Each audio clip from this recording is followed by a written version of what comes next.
Your TMO greetings. We're just waiting for a couple of people to jump in. This is going to be a short. Okay.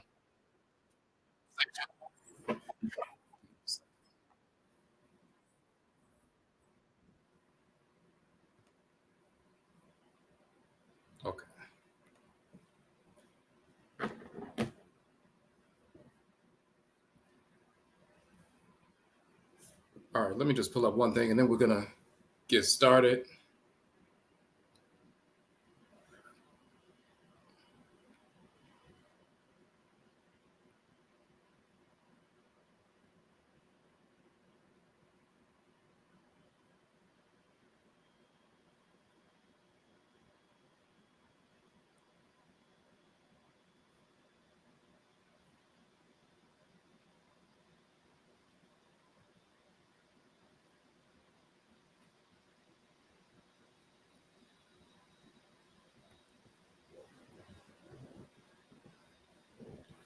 Okay. So your TMO greetings, say everybody. We thank you for jumping on with us.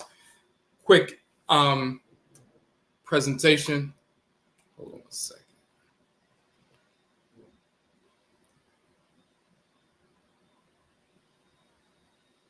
Hold on one second. I want to make sure this is all right.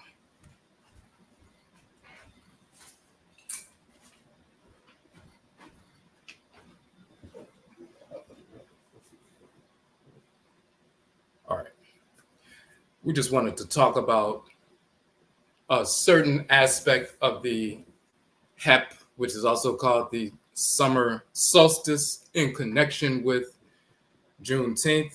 So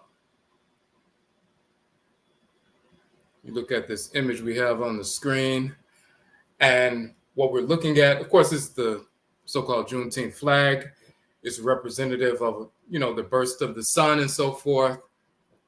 And the reason why that's important, there are times of the year for us that are sacred for Afuraitkaitnit people, and we've maintained these ritual practices from when we were in Afuraitkaitnit, Africa, and forced into the Western Hemisphere. So there are certain times of the year, the equinoxes and the solstices, as well as the midpoints between the equinoxes and solstices, that we've always observed. So we did a course on the elemental clans of the yearly cycle. That's one of the courses that we put forward. And we were talking about the different forces in creation that govern the equinoxes and solstices and the midpoints. So, for example, let me pull up this book real quick.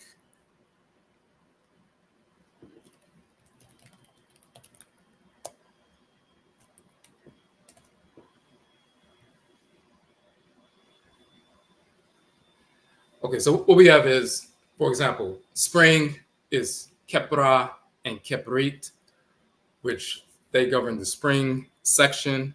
Shu and Tefnut govern summer, these forces in creation as their popular names in ancient Kanit and Kemet. You have Alsar and Alset governing the winter solstice. Shu and Tefnut governing the summer, beginning of summer and the summer season and so forth, with the summer solstice in that context. Ra and Rait for the spring. Alsar and Alset for the winter solstice. Hold on 1 second. Let me pull up another document so you can see it.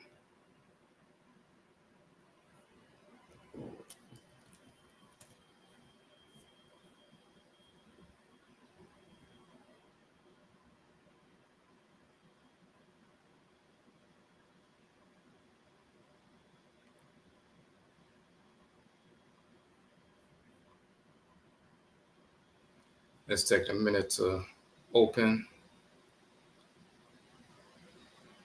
Okay.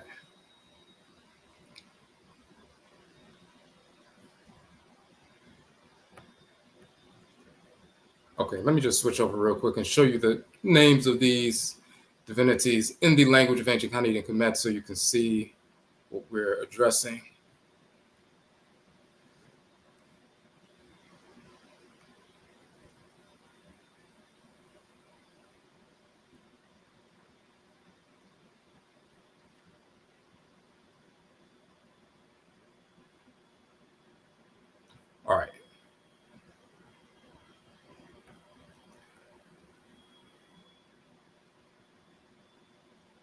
So what you see is Atem and Atemit. The male divinity Atem, the female divinity is Atemit. They govern not only the sun set, but that's also akin to the autumn equinox. And we talk about the divinity Atem. He's operating through the red setting sun and sets in the Western hemisphere and goes into the underworld and so forth, and the solar boat and so forth. And the female divinity, Asasi Nebedetepet, which is the wife of Atem, also called Atemit. That's also the origin of the term autumn. But Atem and Atemit, they govern that closing of the day. Also, the sun setting and penetrating, akin to a seed being planted in the ground. Then you have a title of all stars, Urt and Hat, the one of the still heart and so forth. And that's Ur and Urdu, that's the time of the winter. And then you have Set in her capacity as wife, the feminine balance of that Urt and so forth. She's the one who resurrects Alsar. But they govern the winter solstice, and one of the most dominant constellations in the wintertime, of course, is Sa, which is Orion, which is Sahu, as we call in ancient Kemet, governed by the divinity Alsar, but Alsar and Set operating through the winter solstice and governing that point. Then you have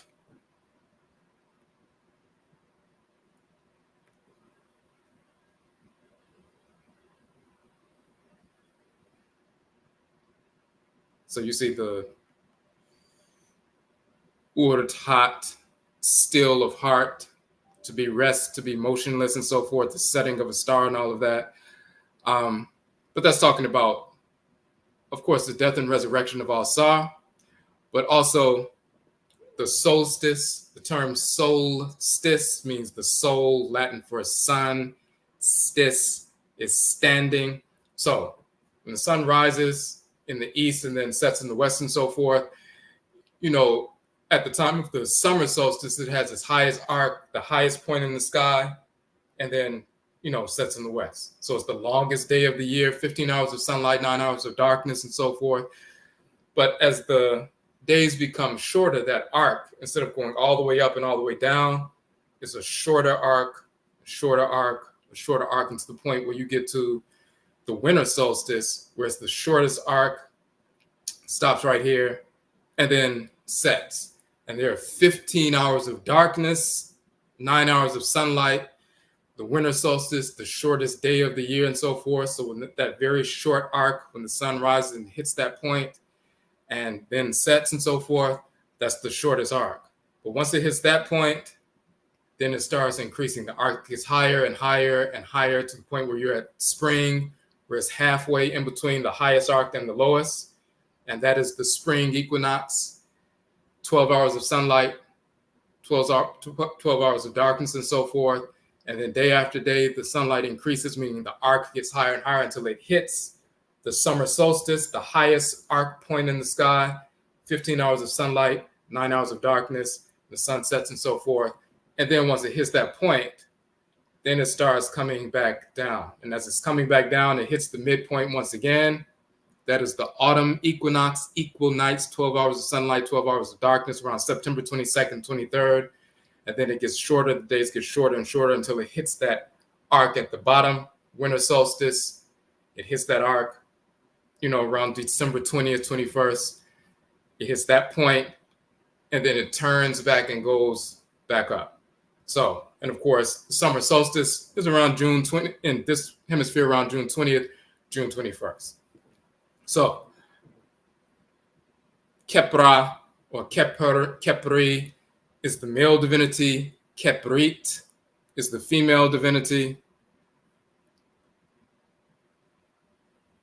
Many people have heard of Kepra, but they don't know who Keprit is. That's the feminine scarab, beetle, and so forth, governing Keprit, which in Coptic becomes Sheprit, and in English becomes Sepri, Shepring, or Sepring, or spring, and so forth. But that's when the, you know, equal nights happens. So you have Atem and Atemet govern autumn. You have then you have Asar and Aset as Urt and Het and so forth, being governing the winter solstice. and that period and so forth. Then you have Kepri and Keprit, Kepra and Keprit and so forth. And that is, the spring equinox. And then you have Shu and Tefnut.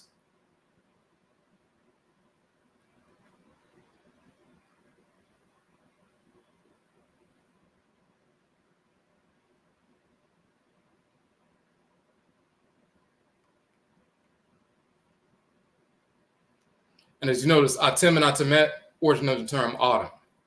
Urt and Urdu, Urt-hat, the title of Alsar is the one of the still heart because the sun is standing still at the solstice. And that's part of the death and resurrection of Alsar, hitting the still point and then going back up, hitting that lowest arc, the burial point, and then starting to rise back up and so forth towards the spring and summer. But the still one of heart, the sun stands still for a few days, and then, the sunlight begins to increase. So the sunlight is decreasing from the fall, minute by minute by minute, day by day, to the point where you have the lowest point, and then it stays at that point for a couple of days, and then on the third day, the sun begins to increase once again. So that's also dying and being buried and resurrected and so forth. The whole notion of the fictional character Jesus resurrecting on the third day is associated with that, as well as the spring equinox. But the sun, soul, which we call Aten, Atenita in ancient Kemet, but soul in Latin, solstice. The sun stands, solstice. It stands at that bottom arc point, December 20th, 21st, for a few days. And by December 25th, the new sun is born. The sun is born on December 25th. That's where they get that notion from, of course, where they stole it from Heru and Alsar and Alset. And it begins to increase until the point you get to, spring and summer. But Urdu is the origin of the term wurt, and wunet became winter and so forth. And we go through the entire etymology in the Proto-Indo-European language phylum to show that winter and wint and weret comes from wurt in ancient Kemet, a title of Alsar governing the winter solstice. Atem and Atemet, who govern the setting of the sun, but also the beginning of autumn and so forth. Atem, Atemet, origin of the term autumn. Kepra and Keprit, or Kepri and Keprit become Shepri and Sheperit in Coptic, and Sepering and spring in English and so forth. And then you have Shemu, and of course, to become hot and so forth. That is the time of the year when it's hot and so forth. And about 5,000 years ago, things have shifted because of the precession of the equinoxes. But about 5,000 years ago, that point of the beginning of the hot and watery period of the inundation and so forth, it coincided, and also the heliacal rising of Sapati, the so-called Sirius, the brightest star in the sky. Now that happens, that star rises around early August in this region of the world. But 5,000 years ago, that star rose, the highest point, the brightest star in the sky, Sapati, which they call Sirius or Sothis. And the star rose up, then that was the beginning of the flooding of the river and so forth. 5,000 years ago, that happened at the same time of the summer solstice. Because of the precession of the equinoxes, over time, over the past few thousand years, it's crept, day by day by day. And now around August, early August, that's when, the star Sapatit, so-called Sirius, but Sapatit rises high in the sky. The flooding of the river happens and so forth. And that's the beginning of the inundation period. But back then, it was co-equal with the summer solstice. And so the Mesut Ra, as they would say, the birth of Ra, took place at that particular point. So the Shemu, the hot, watery period of the, summer of the inundation in Kemet, Shemu became Semu as summer and so forth. And that's the origin of the term. So we did an entire course on this. This is just giving you a little bit of background information.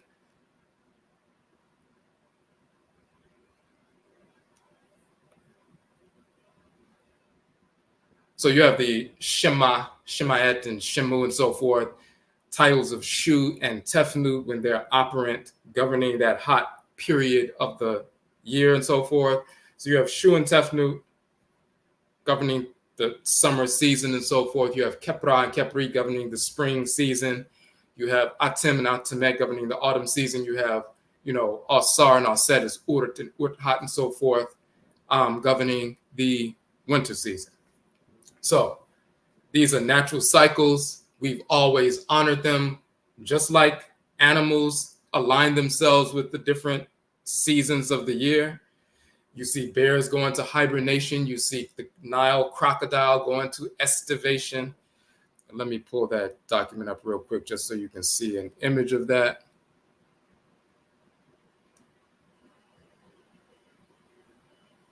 Hold on 1 second. And we talked about this in a recent broadcast, which is on our channel when we're talking about male and female balance and Susu and meditation.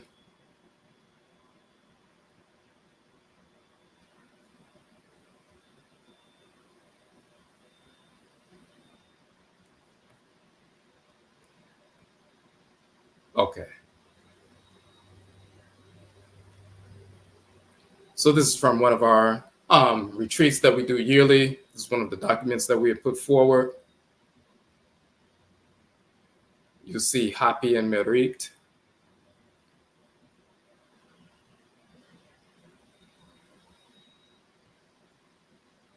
And this is the male divinity, Hapi, of the river. And this is Merit, the female divinity of the river, but they also govern the river blood and the body and so forth. Within Afuraitkaini people in particular. So we were talking about the inundation of the river. And we were also talking about how one of the sacred animal totems and divinities, the Nile crocodile, Sobek, goes into a period of what they call estivation, similar to hibernation with bears when they go into a stupor for a number of months and so forth. The Nile crocodile embeds itself in the Nile mud for a number of, weeks and so forth, and is in that estivation, hibernation stage. So just like that takes place with bears, with crocodiles, with birds flying south for the winter and so forth, squirrels, building up their inventory of nuts and so forth for the winter. Just like we align ourselves with the change in the seasons and the energetic output of the seasons, we take advantage of that. The way we dress, the kind of plant life and mineral life that we procure and utilize to make medicines and so forth, as well as, to nourish ourselves and strengthen ourselves and empower ourselves and so forth. We live in harmony with the shifts of the Earth's cycle. We've always done that. We invoke the forces in nature that govern the different seasons, and we take that dispensation of energy to purify ourselves, strengthen ourselves, overcome specific obstacles, perceived or real and so forth. We've always done that. So we've always included that in part of our ritual practice. So the time of, and let's look at the terminology quickly.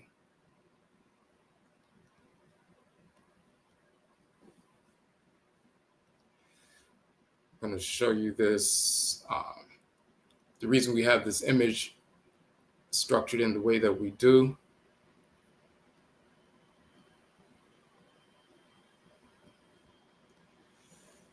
So, of course, that's the Juneteenth flag. But it so happens that Juneteenth happens around one of our sacred observances that we've been engaged in the practice of for thousands of years, which is the day before, the summer solstice and so forth. And the summer solstice can be the June 20th to June 21st, depending on the day. And of course, in this calendar, they have leap years and things get shifted sometimes. So, but we also have the terminology here, the term HEP or HEP in ancient Kemet, referencing the solstice. We're also going to get into Ra, the creator of the universe. And this, of course, is Rait, the creatress of the universe, female counterpart of Ra. There's always a balance and so forth. So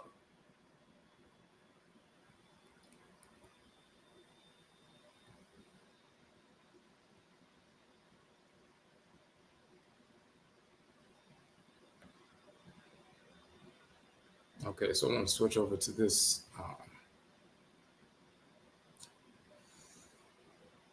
This document.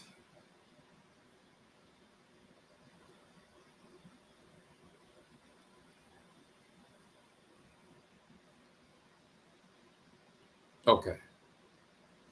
So you see HEP or HEP, to turn around to retrace a path.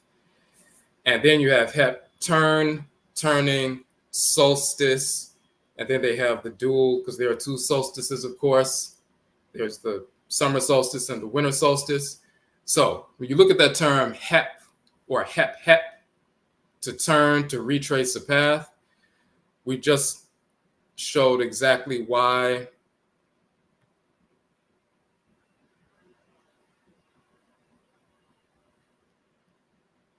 So you can see the two legs walking in this fashion back to retrace, to turn back, and so forth. So you see the two legs walking to turn back. You're going back to the place that you came from. Now, we talked about the arc being very short. When the sun rises in the east, hits the peak, and then sets in the west. It's a short arc, which only takes 9 hours to cross, 9 hours of daytime, and then 15 hours of darkness at the winter solstice. So that arc point, the high point, is here. But by the time you get to summer, that's December 20th, 21st, and so forth. By the time you get to summer, as we said, the sun rises in the east. It's the highest point around June 20th, June 21st. The highest point, the highest arc. It takes 15 hours for sunrise to go all the way to sunset, the longest day of the year, and so forth. So it hits that highest point. But then by June 23rd, 24th, 25th, that point gets lower and lower and lower and lower until by the time you get to December 20th, it's at the lowest point. But when it gets to this point, it hits this point, and then it turns back, HEP. Then it hits the lowest point in December, and then it turns back, HEP, and goes to the highest point and keeps turning back. When it hits the high points and low points, it goes back, HEP, to turn back, HEP, a turning point, HEP, as you can see here, a solstice. The sun stands, but we say HEP, it hits a point and then it returns. HEP, it hits a point and then it returns. So let's look at Ra and Rait quickly, and then we want to talk about the association with the turning point, the solstices being a turning point, and ritually how we can take advantage of that through Susu, through meditation.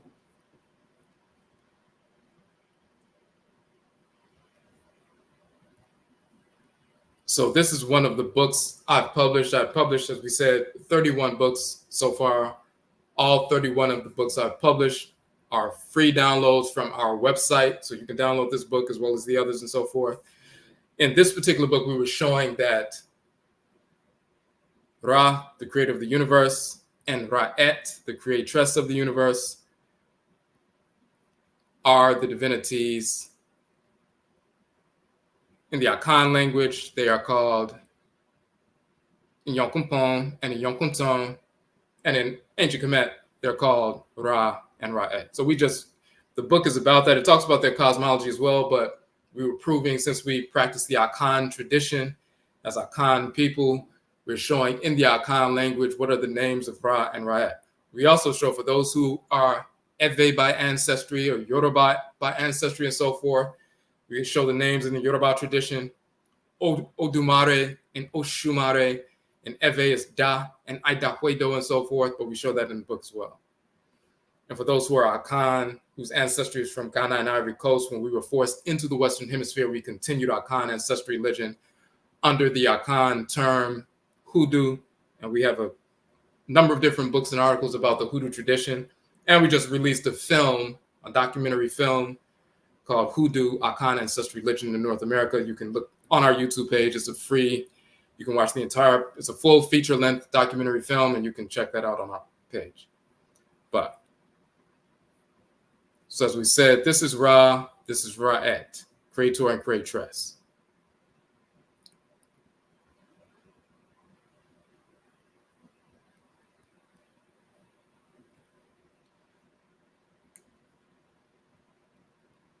Ra and Rait are the creator and creatress, divine living energy, animating all created entities.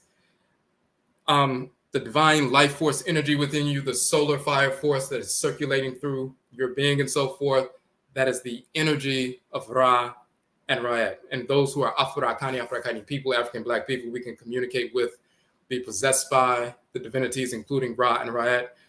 But if you look at your body as a great being, as an Afuraitkaitnit woman, microcosmic level, you are an emanation of the great mother divinity, the feminine expression of the supreme being, Amenet. You see Amenet sitting right here. As an Afurakani man, African Black man, you are an emanation on a microcosmic level of the great male expression of the supreme being, which is Amen. So here you have Amen and Amenet, also called Amen Ra and Amenet Rait, but Amen and Amenet sitting together. They are the two halves of the great divine whole that we call the supreme being. And every Afuraitkaitnit ethnic group has a name for them in their culture. So in Vodun, they say, instead of saying Amen, they call him Lisa.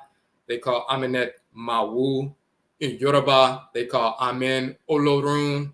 They call Amenet Olokun. In Akan, they call Amen Nyame. And Amenet, they call Nyamewa. In Senufo, they call Amen Kolotiolo. They call Amenet Kateelio. So they're the great being. And just like your physical body, you're the great being. But then you have life force energy circulating through your being that you can direct to your hands, legs, feet to move, or to your reproductive organs to go out and create a child. The creative force within you is your Ra force if you're the male, Rait force if you're the female. The divine living energy operant within the great divine body of Amen and Amenet are Ra and Rait. Ra and Rait are the grandchildren of Amen and Amenet. The creator and creatress are the grandchildren of the supreme being, the great mother and great father, supreme being. So we've always had that proper understanding of the difference between the creator and creatress, who are subordinate to the great mother and great father, supreme being. Just like you're a great being and you direct your life force energy to work for you, to create for you, to heal for you and so forth, to connect with other individuals for you and so forth. Amen and Amenet direct Ra and Rait as their creative power to create the universe and sustain. So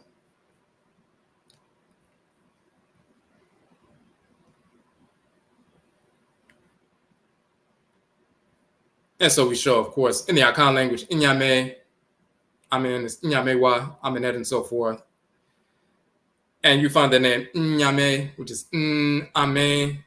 You'll find that across Afuraitkaitnit, Africa, Inyame and Akan, Inyambe amongst the Losi and Zambia, Njambe, the Herero of Namibia, and Zambi amongst the Bakongo, and Zame amongst the Fang and Gabon and Cameroon and so forth. So across the board, you'll find Amen, Amen, Nyame, Njame, Nzame, across the board. So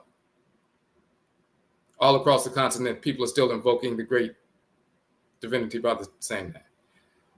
So we show the Medutu, the hieroglyphs, dealing with them, but you see they both wear the solar disc on the head. Sometimes the sun sets in the west and it takes a reddish tint and so forth. And sometimes, of course, the solar disc looks golden. So you will see the reddish form and the golden form and so forth. And very often you'll also see that represented in Kemet with the male looking reddish brown and the female looking golden and so forth. And that not only has to do with the setting sun and the rising sun and so forth, the reddish and the golden, but also when you look internally with your bone marrow that carries that, facilitates the movement of that life force energy, you have the red bone marrow and the yellow bone marrow. And when you look at the qualities of that, the red is the masculine and the yellow is the feminine and so forth. So this is where those sacred color schemes come from.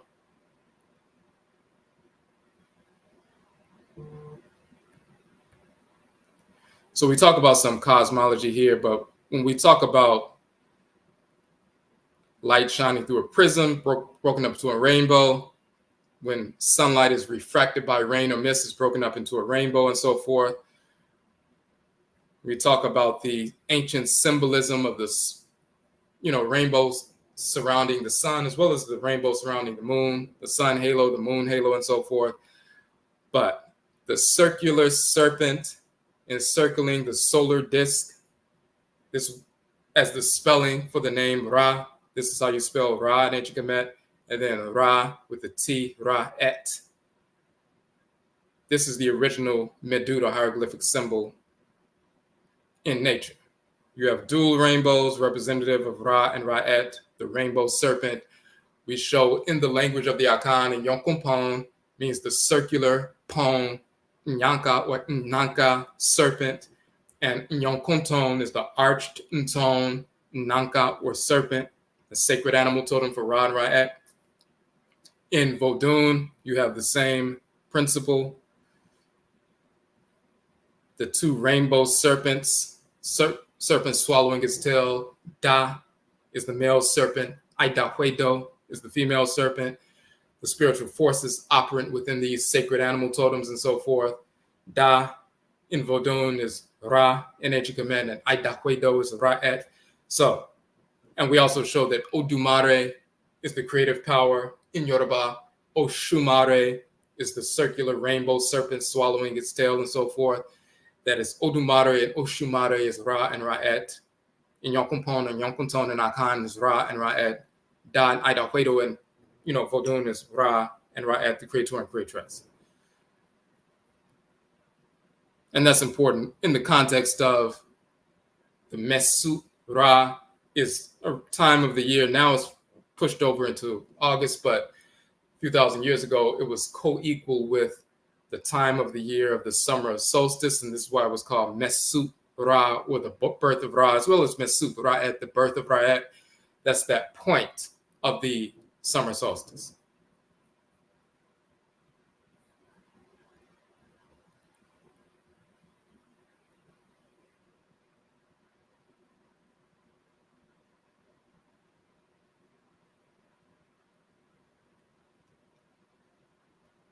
So one of the titles of Ra is Ra Aku, or Ra, the illuminate one, the shining one, illuminate one. Aku means to shine or bright or illuminous. One of the titles of the honored ancestresses and ancestors are the Aku and Akutu, the illuminate or shining ones and so forth. Not only illuminate in the sense of, spiritually, if you're in darkness and someone who has wisdom, they can light your path, give you illumination or wisdom, enlighten you. But also when they're shown as the great ancestresses and ancestors, shown as stars in the sky, and the stars are called Aku and Akut and so forth, and they're the lit stars. It's not because we came from the stars or any nonsense like that or some foolishness about extraterrestrialism. When you have an illuminate individual, meaning that they're spiritually cultivated, they have a vibrant, shining, luminant aura. If someone is sick or, spiritually uncultivated, their aura is not bright, it's not vibrant, it's not large. You see it clairvoyantly.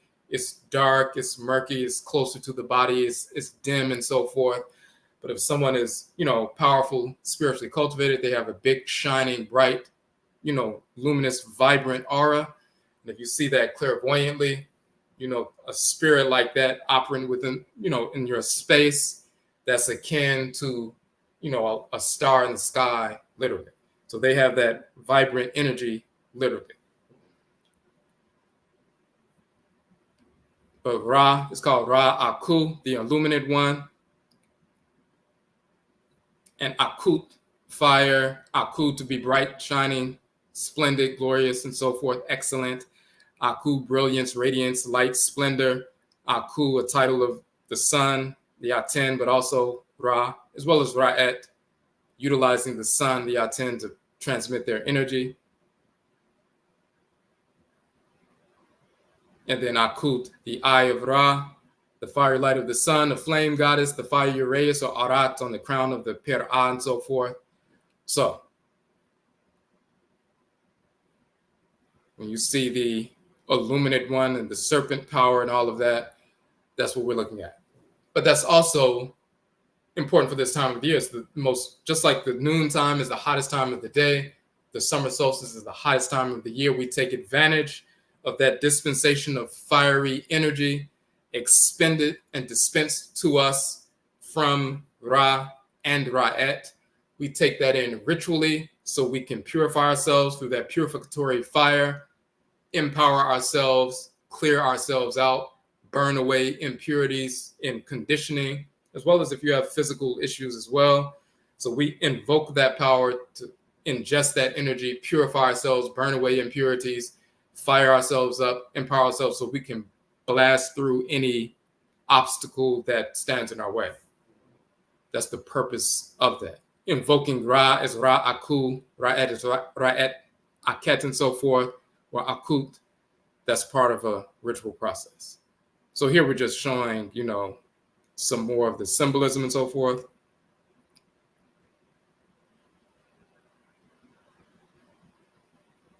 Just want to show this last one.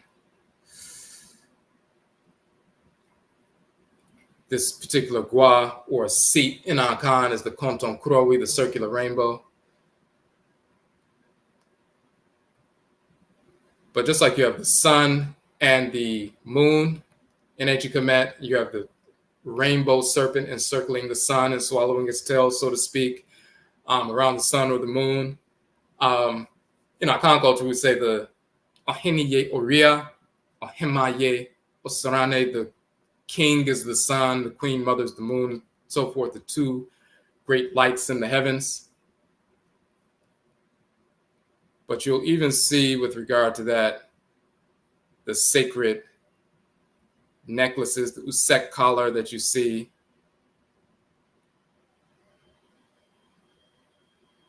It references the same proverbial wisdom that you see in the Akan tradition. The king in this context is the sun, and the queen mother is the moon. And then the sacred rainbow collar you see is the rainbow around the sun and the rainbow around the moon. So when you see the king and queen mother sitting in state and so forth, you're seeing the energy that lights the day and allows us to move and operate throughout the day and so forth, that empowers us and edifies us. At nighttime is the light that shines the path so we can move around in darkness and not harm ourselves or suffer from attack from wild animals and so forth. We can defend ourselves because our path is lit. And it's the same thing with the ancestral spirits. They illuminate our path in the darkness so we can make proper decisions, but they also empower and heal and so forth.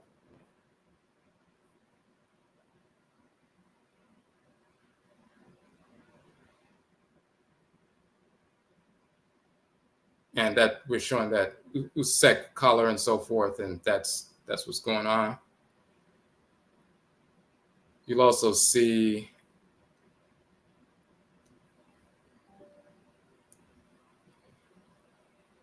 another version of that usek collar with Ptah and Heteru. And you see these sacred colors. There's a reason why, there's the red, black, and green flag. Those are colors from Ancient Kemet.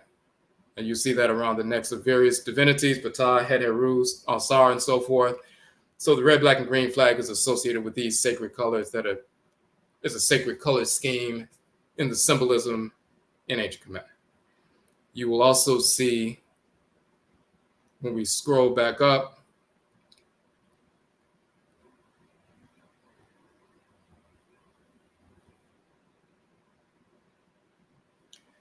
now when you look at the symbolism of the sun, the solar burst and so forth, the sunburst and all of that, and then we go back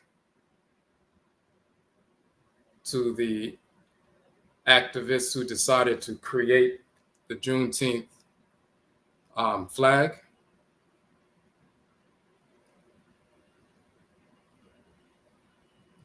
And let me put that up.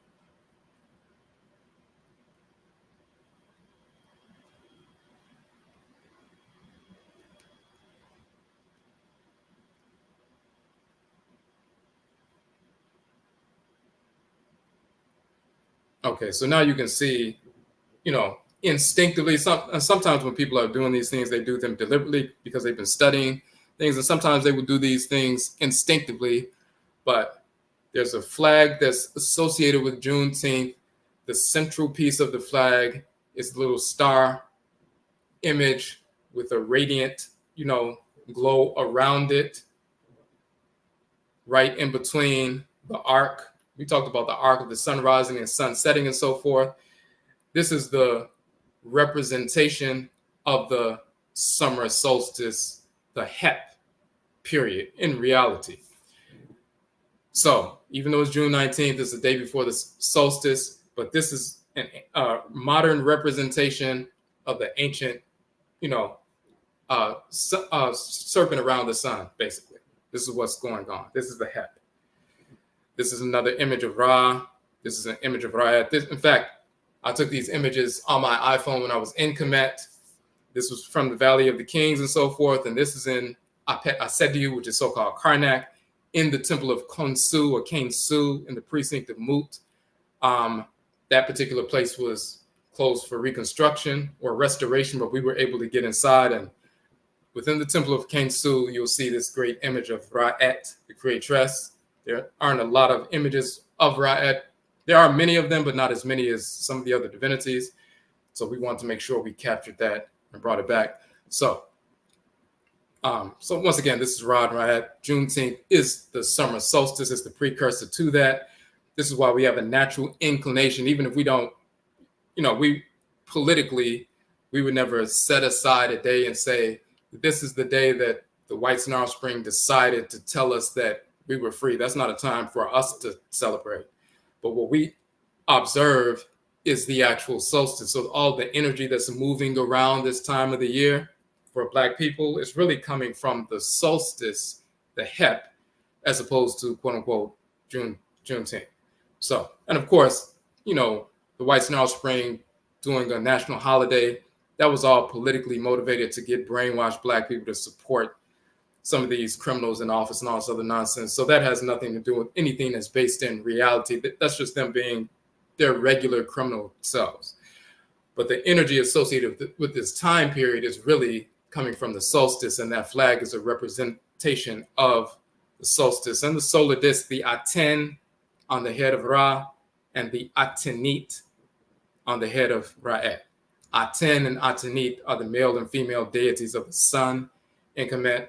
Ra and Rait use the Aten and Atenit, the sun, as a physical transmitter of their spiritual energy. But they are not the sun god and sun goddess. Aten is the sun god. Atenit, she's the sun goddess. Ra and Rait will possess the sun just like a spirit can possess you, spirit possession. They possess the sun and use it to transmit their energy. So, but there's one other piece that we want to talk about. You'll see Amenhotep, son of Hapu, in that meditative posture. And we're talking about ritual to, take advantage of this time of the year and the energy of this time of the year. So let's get back to the HEP portion. When you see the way the term HEP is spelled, you see the little umbrella. You see the umbrellas held to shade the king and so forth. So it's turning point. That's the arc. That's the limit. It's also the same umbrella that's used for a kahibit, as you can see right here. Sometimes it's just that symbol itself to spell it. Sometimes they spell it out. Sometimes they simply use the symbol of the quote unquote shade. And you also have the kahibit of Ra, or the shadow of Ra, the shadow house of Ra, which is the temple and so forth. So let's look at what that is referencing.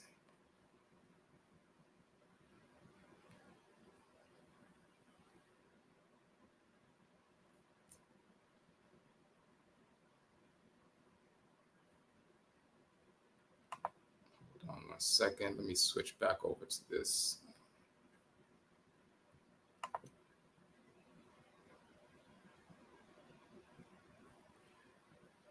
Okay, so we're going to go to one of the documents that we published on a particular class that we taught called Honam Su, talking about the spiritual anatomy.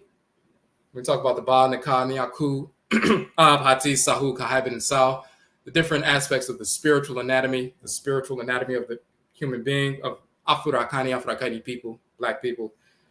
You have the Ka, which is the soul, divine consciousness, Kayat for females, women.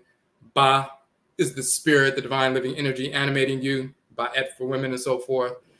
You have the Yaku, Ab, and so forth. So we talk about the different aspects of your spiritual anatomy. And we also show they have the same names in the Akan language. But we're not going to go through all of those. We just want to get to the bottom.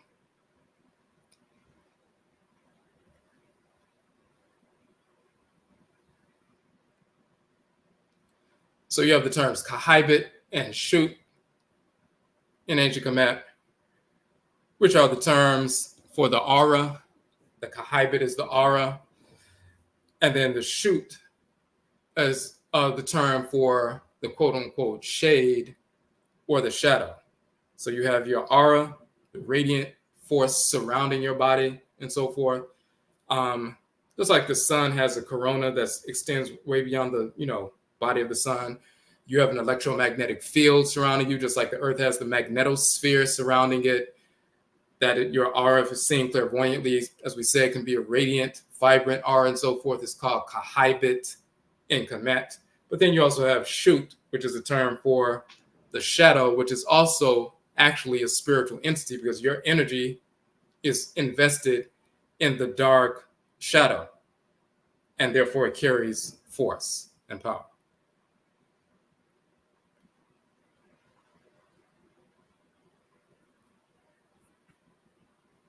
So, and we also show the Akan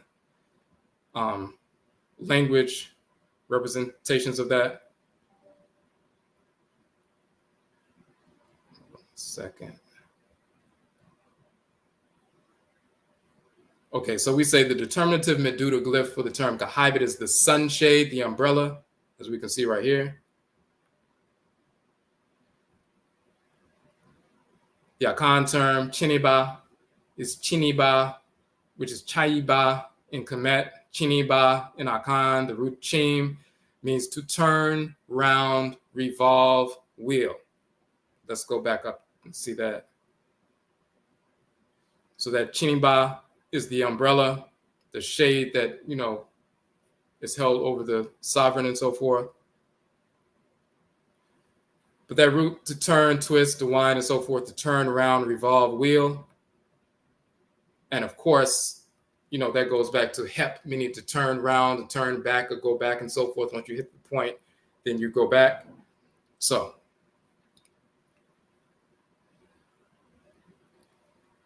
when the entry says human life is not standing but turning, revolving, in a spiritual sense, it represents the energy revolving around the entity, the aura, the solar fire energy. There's the medut of the solar disk spelling out the word kahibit, showing, the solar energy of the aura, the way it's spelled with this circular circle with the dot in the middle. So that's the glow emanating from the individual that can be seen clairvoyantly. It's the electromagnetic field that is the first aspect of the person that can sense or feel the projections of others and so forth. So that's the aura. Analogically, when the solar energy it surrounds the individual, a shadow is cast. The dark figure projecting the specific form of the individual, the dark side of the aura, has spiritual implications as well. This aspect of the spiritual anatomy is called the shoot in ancient Kemet and vocalized as Sum Suma in Akan. So you see shu in ancient Kemet, the shade or shadow. Sum Suma, the shade or shadow in Akan language.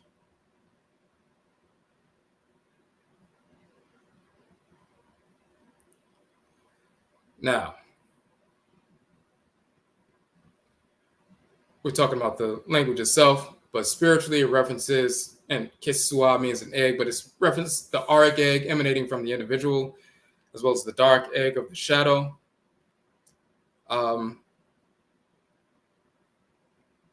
Rituals are performed to affect the sunsuma or shadow and thus the energy of the individual. And we're showing here the circular serpent surrounding his tail, surrounding the individual in the context of the aura. But you also have this Shu emerging from the shrine in command.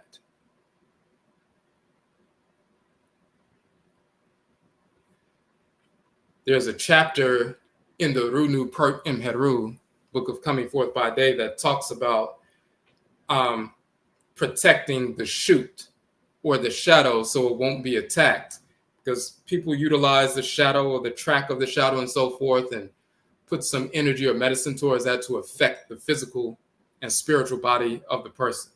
So your shadow is a portion of your spiritual anatomy, just like your aura is, just like your ka, your soul, your divine consciousness, the ba, the divine living energy, the aku, that illuminate force, the ab, the spiritual heart, and so forth. Every aspect of your spiritual anatomy is just like the different physical organs of your body, and they all have their function. Your spiritual organs that make up your spiritual anatomy are all part of you as well.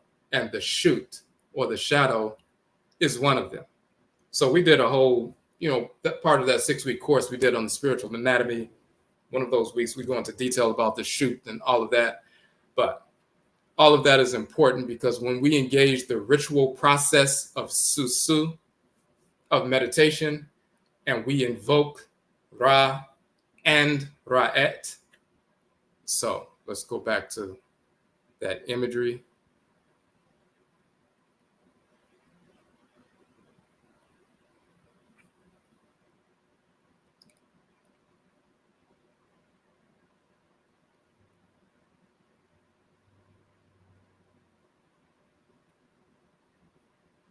Hold on a second.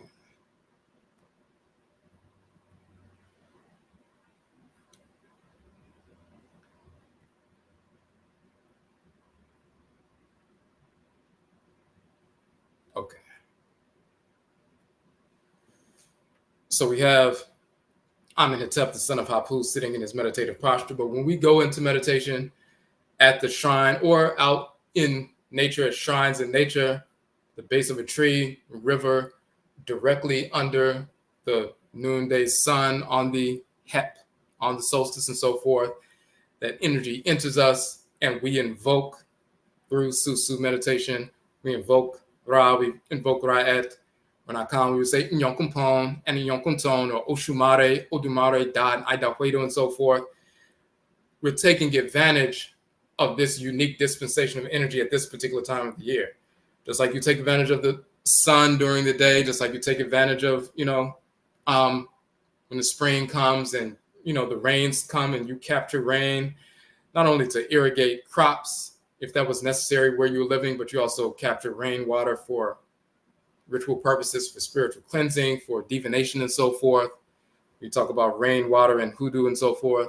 But just like you take advantage of the shift in energy in nature, we take advantage of this abundance of not just energy, but communing with the forces in nature that animate the solar disk, that animate the moon, that animate the earth mother and so forth. This is a good time for that kind of purification. Just like it's also, even just on a mundane level, you wouldn't go work out lifting heavy weights at midnight. You would take the time when it's abundance of solar energy and fire, and your body is filled up with that solar energy, and this region of the earth that you're living on is heated up and so forth. You have an abundance of that energy available. Then you go and lift heavy weights to do vigorous exercise and so forth. You take advantage of the cycle that you are in. This time of the year, this, the HEP, the summer solstice and so forth, this dispensation from Ra and Rait is very prominent. So we go into ritual practice, whether we're inside at the shrine or outside and so forth, and take that energy in.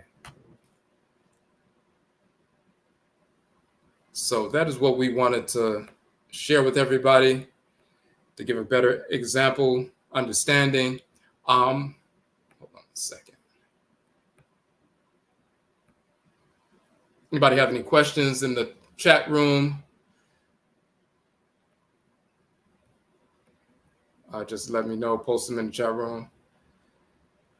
We posted this yesterday. Let me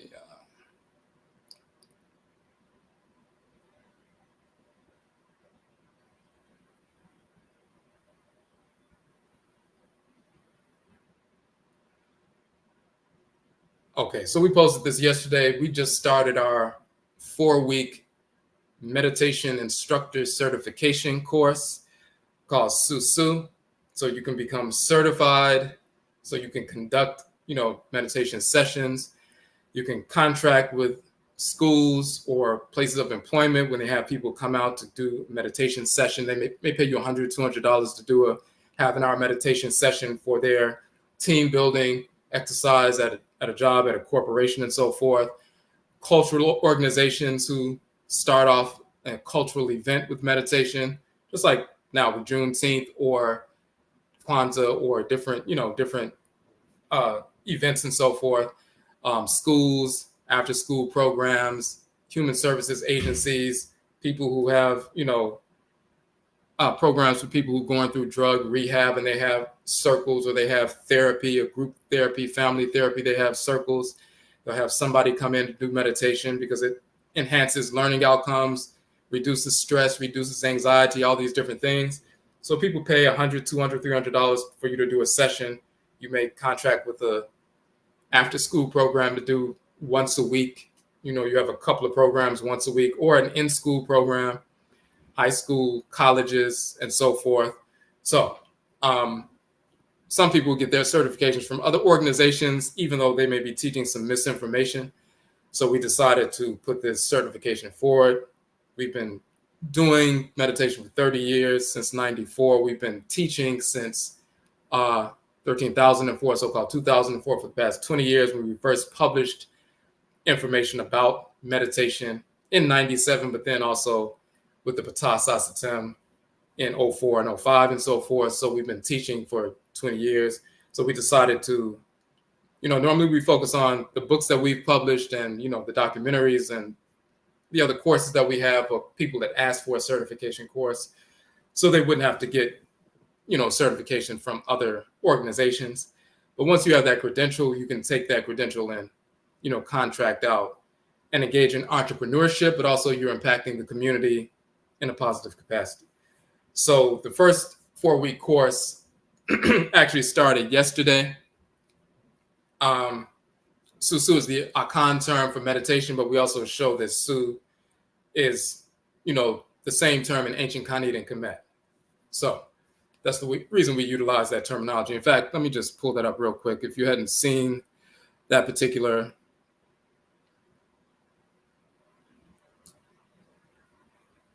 document, hold on one second.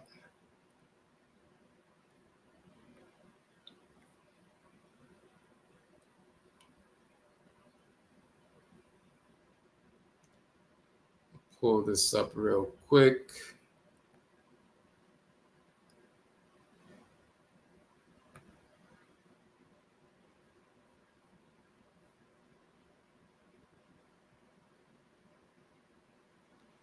So in our course, we call the course Susu because we're, dealing with meditation in the Akan language. Susu, to measure. The term means to measure. Second.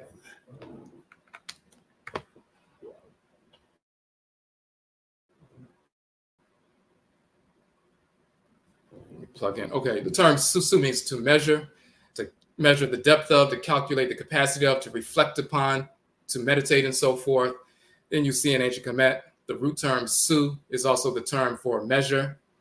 And the reason why that's important, when you're Susu, you're engaged in Susu, or measuring the depth of yourself, calculating the capacity of your spirit, reflecting upon the self, and so forth. Susu.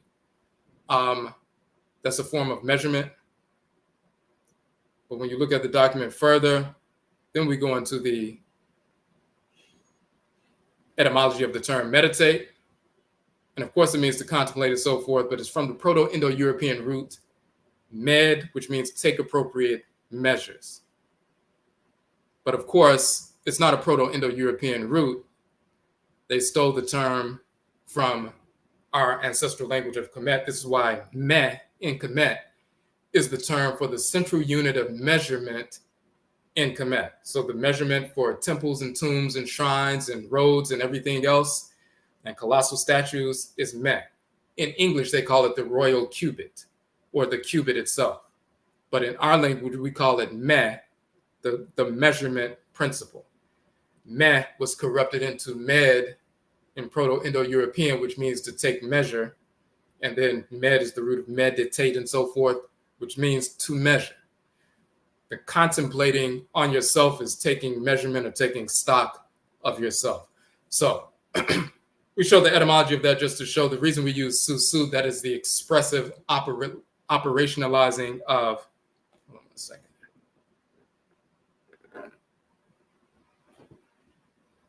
Operationalizing of that notion of measurement. And when people hear the term meditation, they have a number of different things that they've heard all their lives, misinformation, ideas, and imagery of that, typically coming from Asia.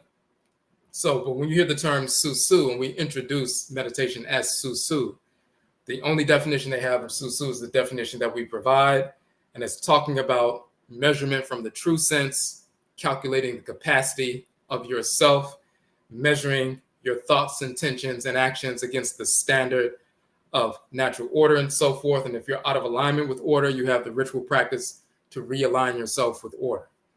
And even on just a mundane level, in an introductory fashion, when we, talk about this information and go into schools and organizations and so forth and places of employment, they've already shown, and this is the reason why people are starting to incorporate this in schools for youth, as well as adults in colleges, as well as in places of employment, because it enhances learning outcomes, attention span, the capacity to retain information, function better at your occupation, studies, reducing stress, anxiety, assisting with weight loss, a number of different things. So it's immediate tangible benefits, and this is why people are beginning to utilize that. So we want to give a proper definition. So when we say susu, and we give this definition initially, it reorients their entire focus to what it really is. So, okay, so yes, we started that 4-week course yesterday. So there are two things. Yesterday, we also put out, because people were asking, some people were not able to start last week or this week. So what we decided to do was do another 4-week course that starts July 1st. So when you look on the website, you'll see, as a matter of fact, let's just go to the website real quick.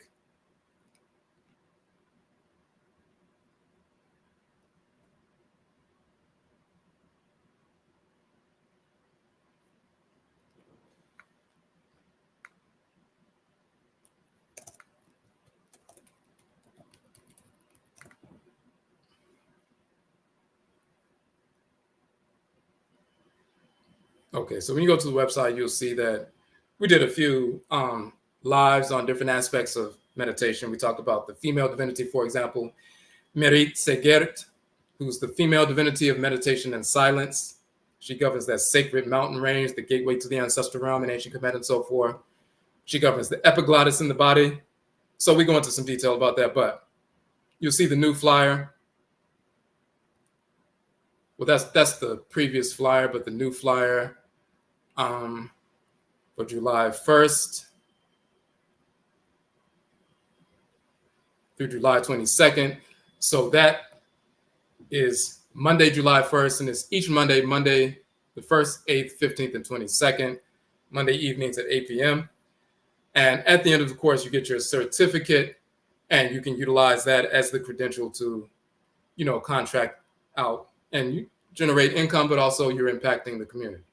So, and some people will end up branching off and simply doing that full time. If you have one school per, day, or one after school program per day, or, a social services agency or women's shelter, or, a therapy group per day and so forth, or different cultural organizations, you may generate $600 or $700 or $800 a week. And some people just will do that as their form of employment or, supplemental income. Okay, so July 1st. So when you look on the website, you will see The cost of the course is $399, basically $99 per week. And once you start, and we have a split payment option. You can pay $199 up front to register and secure your spot, and then you can pay the other $199 in a couple of weeks and so forth. But you'll notice after the course is done, within the first couple of weeks, when you schedule your first session at an organization or an event or whatever, the first couple of $100s that you get paid will have covered the course within the first couple of events that you have. But we noticed that people are charging thousands of dollars for, certifications for meditation or yoga and things like that. People can teach yoga, that can be beneficial as well. When you go to most schools, organizations, places of employment, and you're talking about something that will focus you and enhance learning and, reduce stress and so forth, yoga can do those things, but most people initially are not able to move in that fashion when they first start. So if some place of employment said, hey, we're going to have this seminar, we want somebody to come out and teach something about mindfulness and to enhance our performance at work and increase our sales and so forth, people are stiff. They're not able to immediately start doing yoga postures and so forth. But anybody, whether it's a child or an adult, can sit and engage the SUSUW process, the measuring process, the measuring the depth of the self process immediately. They don't have to fold their legs. They don't have to be limber. They can sit, just like one of the reasons that we show this image. They can be seated in a chair, just like Amenhotep, the son of Apu, and so forth, and immediately start the process. So,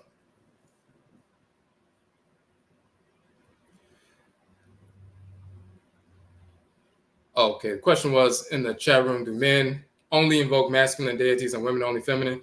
No, you're invoked and you're informed by both. No different than, and we always, can utilize, our physical, real lives in the tangible sense as a mirror of what's happening spiritually. You can go, if you had some question about some issue, and you can sit down in front of your father, your grandfather, and he can give you some important advice. And then you can go to your mother, your grandmother, and she can give you some guidance from her perspective, from a feminine perspective, and different insight on a specific issue and so forth. And you're communicating with your mother and father or grandmother and grandfather in the same context. When we pour libation or invoke the Abosom, the Orisha, the Vodou, we invoke the male and female forces because they both have something to contribute. We have Patriclan. We have a Patriclan divinity as well as a Matriclan divinity, the spiritual force that animated the sperm cell, the Patriclan divinity that's governed us for thousands of years in our clans. And then we have the Matriclan, the female divinity, that's the spiritual force that animated the ovum cell, that has governed and protected our Matriclan ancestresses and ancestors for thousands of years. They both combine their energy to make up who we are. Just like you have a Y chromosomal DNA from the father and mitochondrial DNA from the mother, you have a spiritual force that animates the Patriclan and a spiritual force that animates the Matriclan. That's a male and a female divinity whose energy combines to make you who you are. So,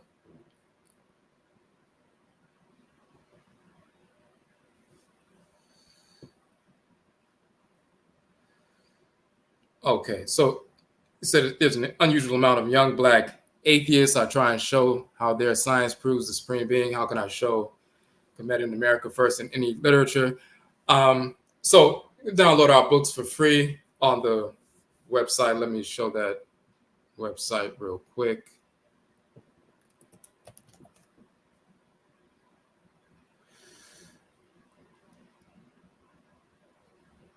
So this is the Nhoma page on our website. We are shifting. For years, we printed out our own books and shipped them ourselves. We're shifting them over to Amazon, so they will print them out and ship them from there, so we don't have to continue to print and bind and ship in-house any longer. So we're waiting on that process. But the ebook versions, which is the full version, but the ebook versions, we've always had them on the website as free downloads from the site. So you can always download the ebook versions, and you'll see the book covers for all 31 books on this page. And you can download those and share those.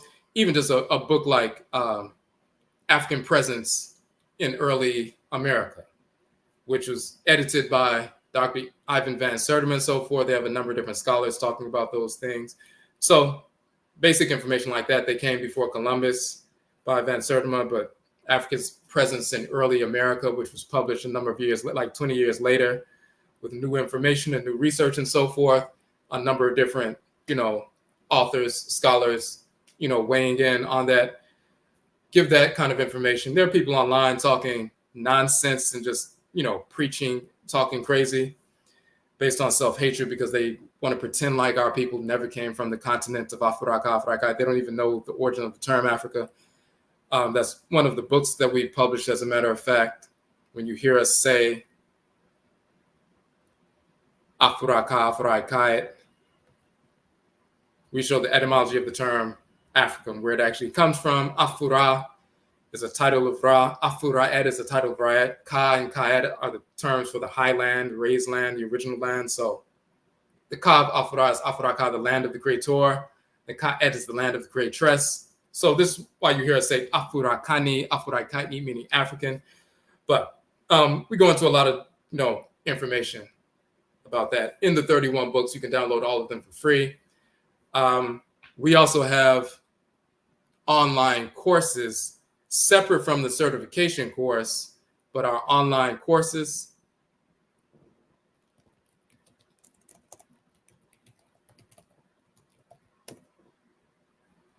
on the Akongwa Suya page on our website. When you scroll through, that's just a collage of the different ones. When you scroll through, you'll see that all the various flyers from the previous courses, they are all archived now. So we actually have 40 online courses.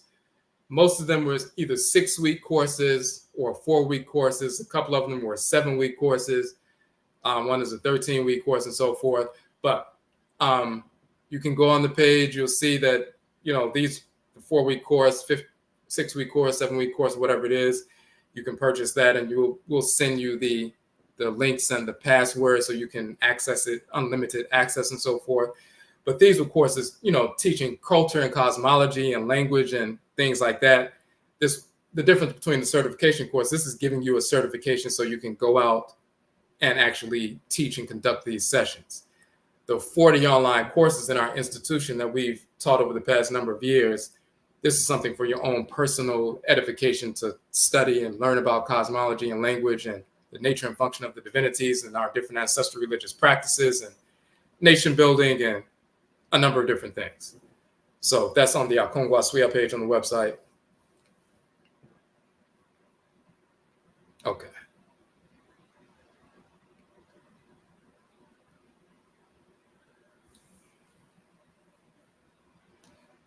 Okay, so I just want to make sure we didn't miss any other questions before we. Okay, no problem. Any other questions before we end the live? And of course, this live will be posted on our channel. So if you want to direct people, if they, people didn't know about it, they can come to the page and so forth. All right. Okay, so we're going to go ahead and end it here, but we do have a few spaces left for the new July 1st course. Now, for those we had our first, certification course session yesterday for this 4-week course, and it goes from yesterday to July 9th, and it's every Tuesday. If you prefer to jump on that class, you missed one session, but of course it's, saved. So you would get that. If you prefer to take the, certification course and complete it by July 9th, you can do a late registration for that one. And that's still up on the website. If you want to do that, or if you prefer you can wait until you can take it, a week and a half from now, July 1st, and start on July 1st. So either way, you can still do that. So we do have some spots open, so you can secure your spot for either one of the certification courses. Both flyers are still up. The original one that was June 18th through July 9th, and then the new one that we posted yesterday for July 1st through July 22nd. Both of them are still on the page. The original one's going to be down by the end of this week because most people who are taking this one are already in that one. But we did give that option. We told people last night, if people still wanted to jump on the first course, you can do that. Or you can wait till July 1st and do that one. All right. Okay, so again, yet I'll say we thank everybody for joining in with us. And Yebeshia Bio, we will meet again.